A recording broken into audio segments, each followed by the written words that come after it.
السلام عليكم ورحمة الله وبركاته. الحمد لله وكفى وصلاة وسلاما على عباده الذين اصطفى. اللهم صل على الحبيب محمد صلى الله عليه وسلم. النهارده بإذن الله معانا درس جديد وهو الجذور التربيعي. طبعا قبل ما نبدأ ما تنساش تصلي على النبي عليه أفضل الصلاة والسلام وتدعي لإخواتنا في غزة إن ربنا ينصرهم ويثبت أقدامهم. وبسم الله نبدأ. لا تحسب أن الدين بعيد عن حب وحياة وبهجرك للدين. تعالى كده قبل ما نبدأ نتكلم، لو جيت قلت لك مثلا 4 في 4 بكام؟ ب16. قال لي احنا ممكن نسمي ده حاصل ضرب عدد في نفسه، يبقى دوت حاصل ضرب عدد في نفسه.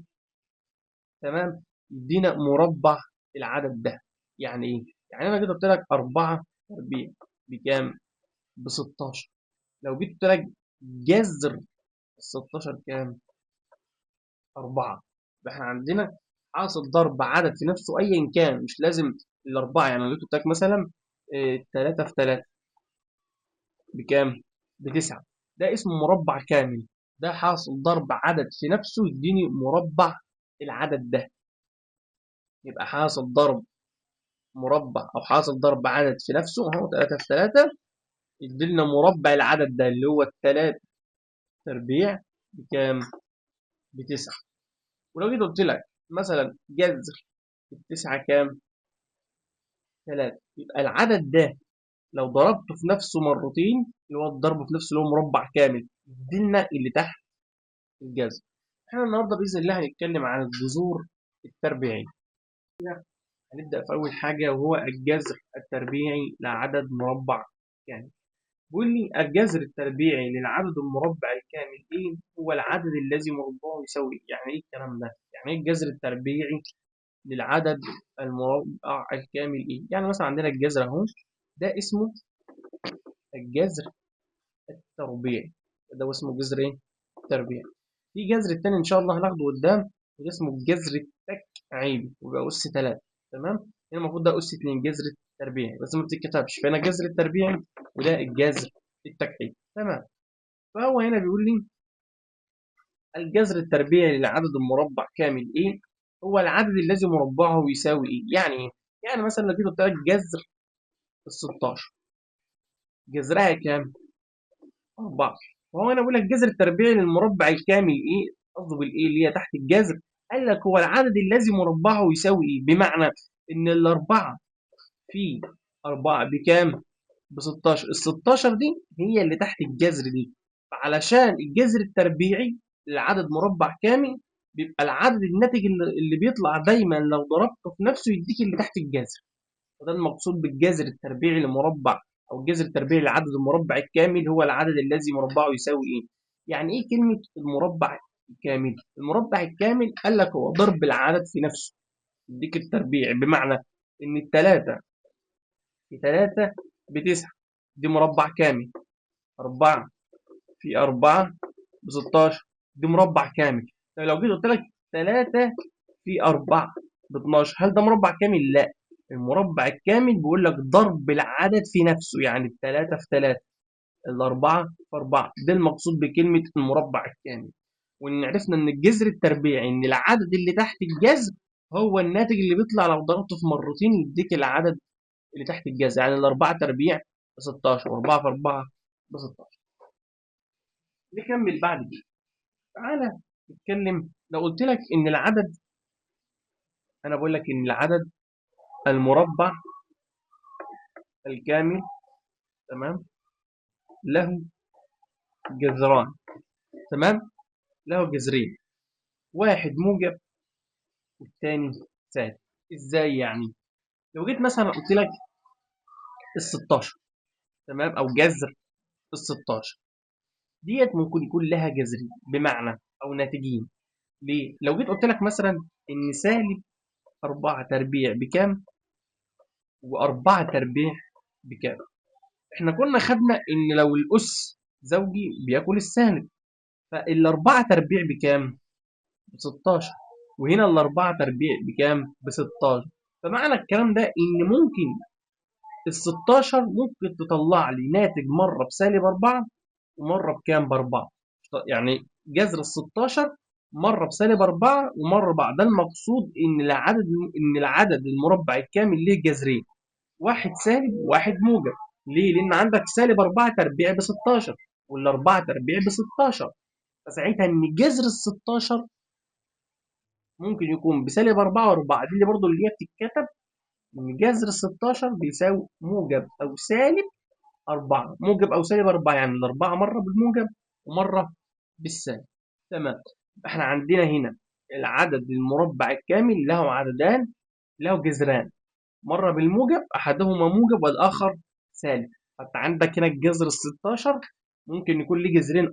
ازاي؟ ما انت عندك سالب 4 تربيع بكام؟ ب 16 ولا 4 تربيع بكام؟ ب 16. فانت عندك كده ناتجين، مرة بسالب 4 ومرة بكام؟ ب 4. فانت عندك جذر 16 موجب أو سالب كام؟ 4. تمام. نأكد تاني على حكاية المربع الكامل. إيه هو المربع الكامل؟ قلنا هو اضرب العدد في نفسه. يعني لازم من شرط المربع الكامل إن العدد في نفسه. 3 في 3 في 9، ده بكام؟ ده مربع كامل. 4 في 4 بكام؟ ب 16، ده مربع كامل. عندك حاجة تانية، إن الناتج اللي تحت الجذر، يعني مثلا عندك جذر التسعة، علشان مثلا الناتج دوت هو أصلا التلاتة، اللي هو أصلا التلاتة تربيع. بس انت عندك جذر التسعة كام؟ 3. عرفت ان انت 3 ان العدد ده لو ضربته في نفسه مرتين يديني اللي تحت الجذر. تعالى ناخد شوية أمثلة على الجذور التربيعية. لو جيت مثلا قلت لك سالب جذر 25، وقلت لك موجب أو سالب جذر 81 بكام؟ ومثلا قلت لك جذر 36. انت عندك جذر موجب أو سالب، مثلا جذر 81 عندك سالب جذر 15. تعال نبدأ بالترتيب. مثلا سالب جذر ال 15، عندك السالب هنطلعه بره زي ما هو. جذر ال 15، جذر 15 ايه الناتج اللي اضربه في نفسه يديني اللي تحت الجذر؟ الخمسة. عندك الخمسة في خمسة بكام؟ ب 25، يبقى الناتج سالب 5. طالما السالب بره نزلناه هو. ايه الناتج اللي اضربه في نفسه يديني تحت الجذر؟ 5، وده مربع كامل. تمام. تعالى بعد كده، لما تلاقي موجب وسالب ده معناه ان هو عايز جذرين. موجب وسالب معناها جذرين. فاكر المثال اللي كنا خدناه لما قلت لك مثلا عندك جذر ال 16 وهو طلب منك قال لك انا عايز الجذرين بتاعها، فاحنا قلنا ان عندك ان السالب 4 تربيع ب 16، وعندك ان الاربعه تربيع برضه بكام؟ ب 16. فده معناه ان لها جذرين، فتبقى موجب او سالب كام؟ 4. هنا طالما حط لك موجب او سالب فهو عايز الجذرين. ايه هم الجذرين بتاع ال 81؟ كام في كام؟ خلي بالك كام في كام يديني 81، وهتبقى بسيطه. ليه؟ لانك هتضرب العدد في نفسه. يعني مثلا مش هتضرب تقول 3 في 9 بكام؟ لا، انت تضرب العدد في نفسه يديك تحت الجذر. فال9 في 9 ب 81، فهو عايز الجذرين، يبقى موجب او سالب 9.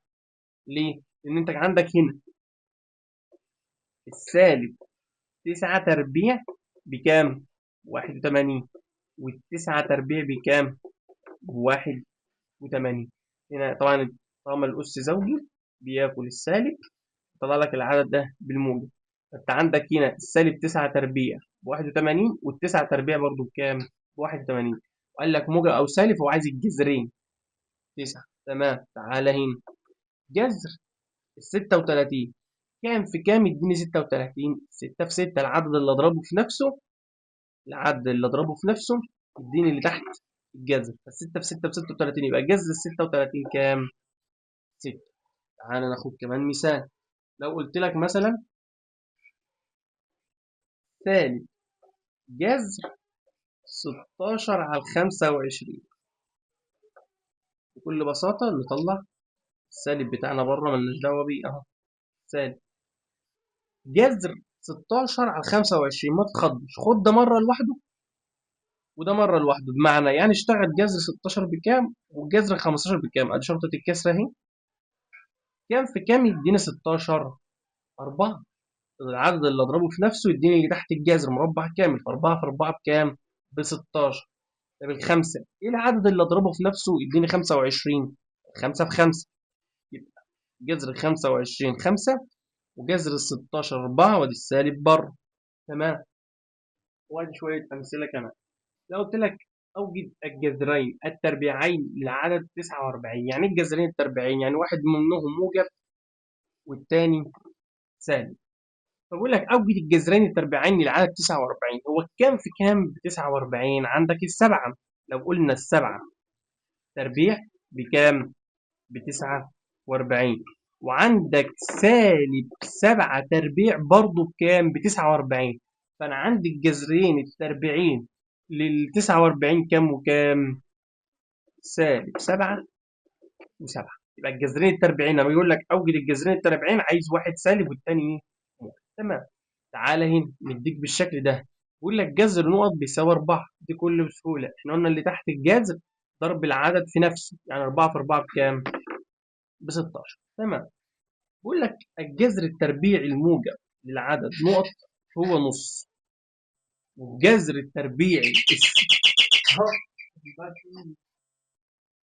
الجذر التربيعي الموجب للعدد نقط هو نص، والجذر التربيعي السالب لعدد نقط هو سالب 2 على 3. يعني ايه هو العدد اللي هنا الجذر بتاعه يكون بنص، والعدد اللي هنا الجذر بتاعه يكون بسالب 2 على 3؟ بكل بسهوله لما اقول لك الجذر التربيعي هو قصده جذر. تمام. بس هو قال لك على طول الجذر التربيعي بتاعه كام؟ احنا قلنا هنا الجذر بيكون العدد ده مضروب في نفسه يدينا تحت الجذر. اولا الواحد في واحد بواحد، اتنين في اتنين باربعة. يبقى هو بيقول لك عايز الجذر التربيعي، يعني الجذر الربع بنص. هو عايز الجذر التربيعي للربع هو كام؟ النص. بس هو ما قالكش الربع، هو قال لك الجذر التربيعي لعدد نقط هو نص. بكل بساطة اخد ده واضربه في نفسه هيديني اللي تحت الجذر. نفس الحوار هنا، سالب 2 على 3 السالب اهو، يبقى 2 في 2 بكام؟ ب4. 3 في 3 ب9 اداني اللي تحت الجذر. ويلا بقى جرب مع نفسك وسيب لي في التعليقات لو حاجه وحشة. في شويه حاجات عايزك تاخد بالك منهم. ان اول حاجه عندك جذر الصفر بكام؟ بصفر. دي معروفه ان جذر الصفر بصفر. دي اول حاجه عايزك تاخد بالك منها.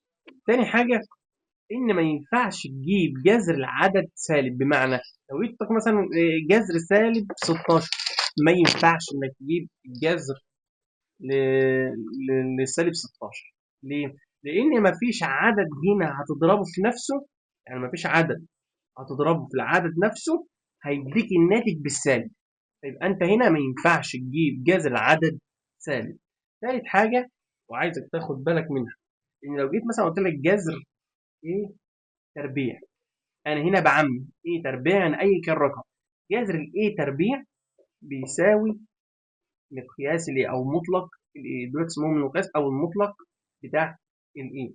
وده هناخد وقت عليها امثله وهنعرف يعني، بس خلي بالك. يعني مثلا لو جيت قلت لك جذر اهو، لو جيت مثلا قلت لك جذر 3 تربيع، جذر 3 تربيع هناخد مقياس الثلاثه يبقى بكام؟ ب3. طب ليه انا بحط المقياس؟ لان ممكن يجي يقول لك جذر سالب 2 على 9 تربيع بكام؟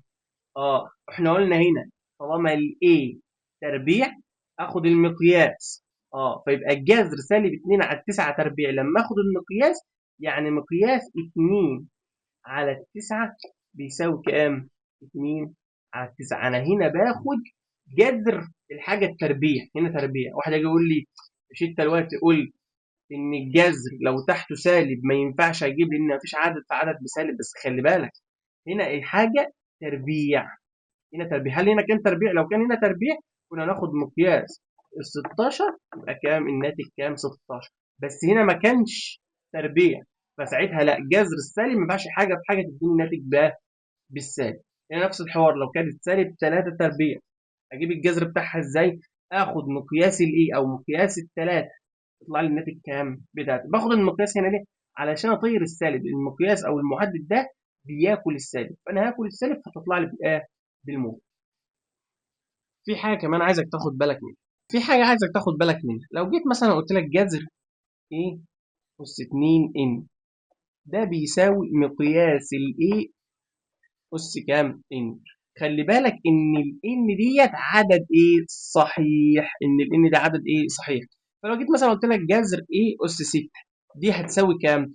شوف هنا 2 ان بقت طلعت ان، فاقسم الستة دي على الاثنين يبقى ايه اس 3. لو جيت مثلا قلت لك جذر ايه اس 4، هنطلعها في مقياس الايه اس ان، اقسم الاربعه دي على الاثنين تبقى ايه اس كام؟ 2. تمام.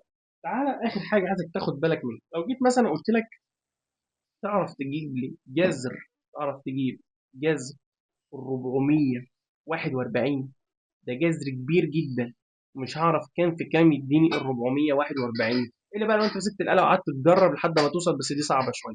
قال لي هنحل دي ازاي؟ بحاجه اسمها بالتحليل. يبقى انا احل الجذر ده بالتحليل. تعال نحلل. عندك ال 441 اهو، هنقسم يعني حل، يعني هنقسم. هل الاثنين؟ طب الثلاثه، الثلاثه تنفع. لو جينا قلنا 441 على الثلاثه فيها الكام؟ ال 147. اقسم كده تاني على الثلاثه هتديني الكام؟ ال 49. 49 اقسم على الكام؟ على الثلاثه ينفع؟ لا. على الاربعه لا. ممكن على السبعه. ليه؟ لان السبعه في 7 ب 49، فلما قسمت هنا على السبعه يتبقى لي السبعه، لان السبعه في 7 ب 49. اقسم 7، اقسم على السبعه تاني فيها الكام؟ الواحد. بقى عندي هنا التلاتة والتلاتة والسبعة والسبعة. انت عندك تلاتة في السبعة بكام؟ بواحد، بواحد وعشرين. تلاتة في سبعة بواحد وعشرين.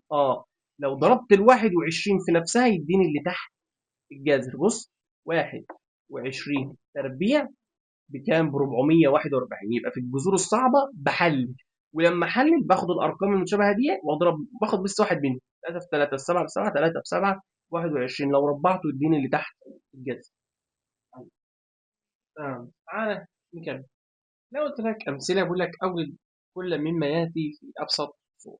وقلت لك موجب او سالب جذر 2 و7 على 9 بيساوي كام. وقلت لك كمان اوجد ناتج 4 في 25. قلت لك أوجد ناتج 9 إكس أس 4 و100 واي أس كام؟ 20. عايزين نعرف نواتج الحاجات دي إيه. ويلا بينا نحل الأسئلة دي. أول حاجة، في أول واحدة دي عايزين نبسط الشكل. والله إحنا أول حاجة هنعملها إن إحنا عايزين نبسط الشكل، فهنكتب الكلام ده كله تاني. تمام. وهنثبت المقام اللي هو 9. وعشان نبسط الشكل ده هنقول ده في ده زائد ده. يعني إيه؟ يعني 2 في 9 ب 18. 18 زائد 7 كام؟ 25. ليه بسطنا الشكل أصلا؟ لأنك أنت بالمنظر ده أنت مش هتعرف تجيب الجذر بتاعها. أما هنا أنا أقدر أجيب الجذر إزاي؟ والله يعني أنا أحط موجب، ده معناها إيه؟ موجب وسالب، معناها إن لها جذرين، فهنزل الموجب والسالب أهو. تمام. وأدي شرط الكسر. كام في كام يديني 25؟ 5. وكام في كام يديني 9؟ التلاتة، لأن التلاتة في تلاتة يديني اللي تحت الجذر اللي هو 9، والخمسة في 5 يديني 25. تمام. تاني حاجة بيقول لك جذر 4 في 25. بكل بساطة 4 في 25 بكام؟ ب 100. معناها إن 25 أربع مرات، 25 25 وهكذا. يبقى جذر كام؟ 100. جذر ال 100 كام؟ 10. لأن ال 10 في 10 ب 100. تمام. تعالى للمسألة دي. ما أشوف الشكل ده ما تخضش ولا حاجة، واحدة واحدة. ادي شرطة الكسرة اهي، وتعالى نحلها واحدة واحدة. جذر التسعة كام؟ كام في كام يديني 9؟ 3. ادي التلاتة اهي. حلو. اكس اس 4. احنا فاكر لما خدنا اللي كنا خدناها من شوية، قلت لك ان الايه جذر الايه اس ان بتساوي مقياس الاي اس ان. تمام تمام. فكأن ديت اللي هي جذر الأس 4 أهي، جذر إكس أس 4. فلما ناخد الجذر بتاعها، أو كانت الإيه أس 2 إن معلش، فهنا بقت إن كأنه قسم على إيه؟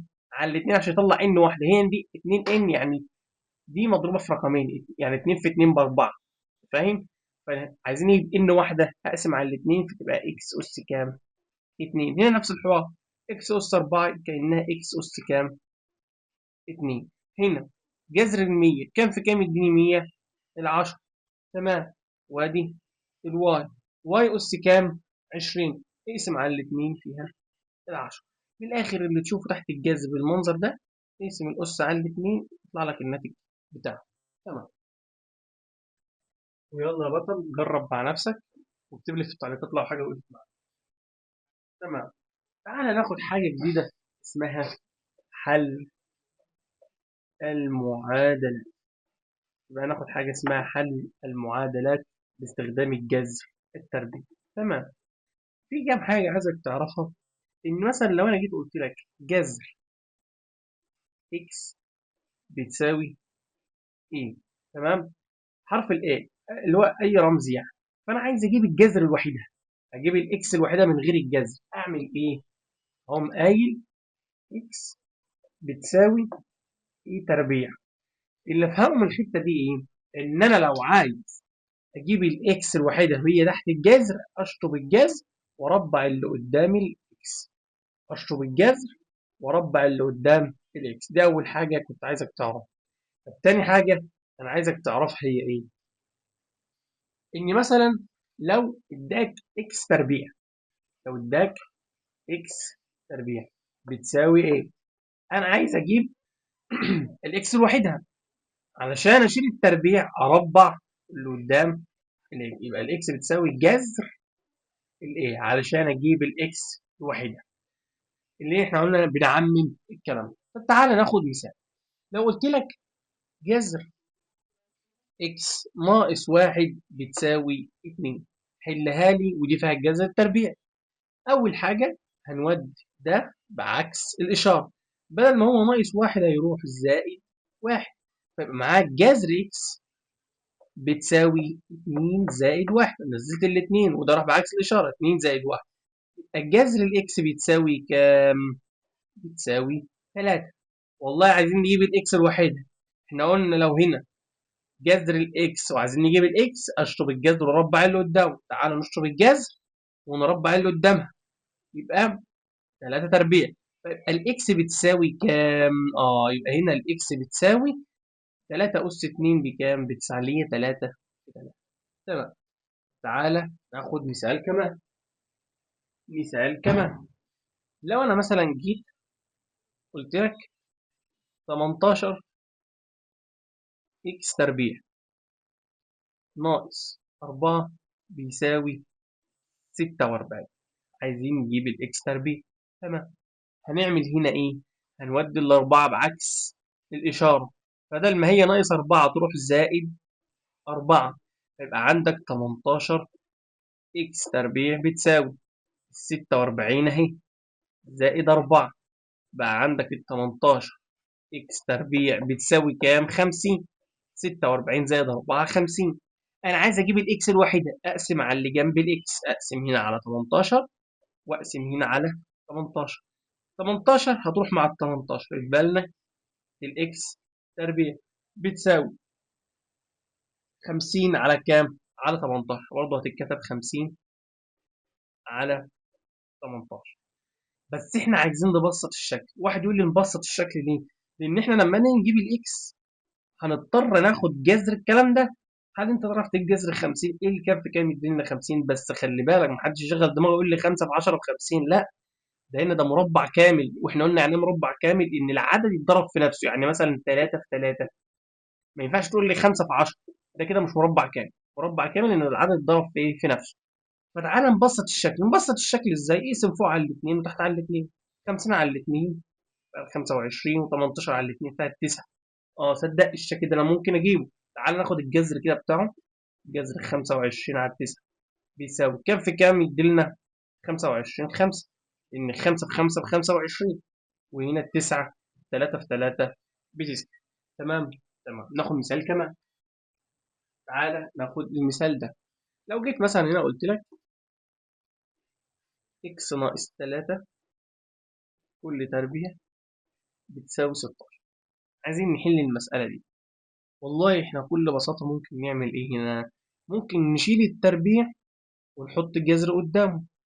تاني، ممكن نشيل التربيع ونحط جذر قدامه، فتبقى x ناقص 3 هتساوي ايه بقى؟ هنا هتبقى موجب او سالب جذر ال 16. يبقى هنا ممكن نشيل التربيع، يبقى هنا موجب او سالب جذر ايه؟ ال 16. فهنا معناها موجب او سالب جذر 16 يعني ايه؟ موجب او سالب 4. يعني ايه موجب او سالب؟ لو تفتكر قلت لك جذرين تربيعين، يعني الموجب او سالب 16 لها نتيجين، مره بسالب 4 ومره ب4. اقوم انا جاي وقاسم الورقه بتاعتي بالمنظر ده، واقول اكس ناقص 3 مره بسالب 4، واكس ناقص 3 مره بكام؟ ب4. تاني الحته دي لو جت لنا بالمنظر ده، انا ممكن هنا اعمل ايه؟ تاني اهو، لو جات لي المسألة وقال لي x ناقص 3 كل تربيع، قال لك الكلام ده بيساوي 16 بس، أنا ممكن أعمل إيه؟ ممكن أطير التربيع ده. عشان أطير التربيع، بدل ما أقول الإكس تربيع والتلاتة تربيع وأضرب الاتنين في إكس، لا، أريح دماغي، ممكن أشيل التربيع وأربع اللي قدامه أو آخد جذر اللي قدامه، فيبقى x ناقص 3 الكلام ده بيساوي إيه؟ بيساوي موجب أو سالب جذر ال 16. جذر ال 16 دي شلنا التربيع وخدنا ده الجذر. معنى كلمة موجب أو سالب جذر 16 معناها إن ال 16 دي لها نتيجين، يا إما مرة الأربعة بالسالب يا إما مرة الأربعة بالموجب. تمام. فأنا عايز أجيب الإكس ناقص 3، أستخدم 4 الأربعة ولا سالب 4؟ لا، إحنا هنستخدم الاتنين. أقسم الصفحة بتاعتي نصين وأقول إكس ناقص 3 بيساوي 4، خدنا مرة الأربعة بالموجب، وإكس ناقص 3 بتساوي سالب 4، هنا مرة الأربعة إيه؟ بالسالب، واشتغل عادي. التلاتة أوديها الناحية التانية بعكس الإشارة تبقى زائد 3، فبقت إكس بتساوي 4 زائد كام؟ 3، اللي هو إكس هتساوي كام؟ 7. على الجنب ده هودي هنا بعكس الإشارة، بدل ما هي ناقص 3 تروح زائد 3، إكس هتساوي سالب 4 زائد 3. لو أنت جيت مثلا وأنت عليك حاجة ب4 جنيه، أنت شاري حاجة ب4 جنيه من الدكان، وجيت سددت لي 3 جنيه، قلت لي انا ليا عليا 4 جنيه، خد 3 جنيه، يتبقى عليك كام جنيه؟ فساعتها يتبقى سالب اكس، يبقى هنا سالب 1، يبقى سالب 4 زائد 3 كام؟ سالب. يبقى هنا النتيجة كام؟ اكس مرة ب7 واكس مرة بكام؟ سالب 1. ويلا بطل حل المعادلات دي وجرب كده مع نفسك، واكتب لي في التعليقات لو حاجة. وبكده يكون الفيديو انتهى. يا رب تكونوا استفدتوا النهارده. طبعا احنا هناخد بس الجذور التربيعيه، اما الجذور التكعيبيه ان شاء الله هناخدها في فيديو جديد. طبعا ما تنساش تصلي على النبي عليه الصلاه والسلام، وتدعي لاخواتنا في غزه ان ربنا ينصرهم ويثبت اقدامهم. اشوفكم الفيديو الجاي، والسلام عليكم ورحمه الله وبركاته.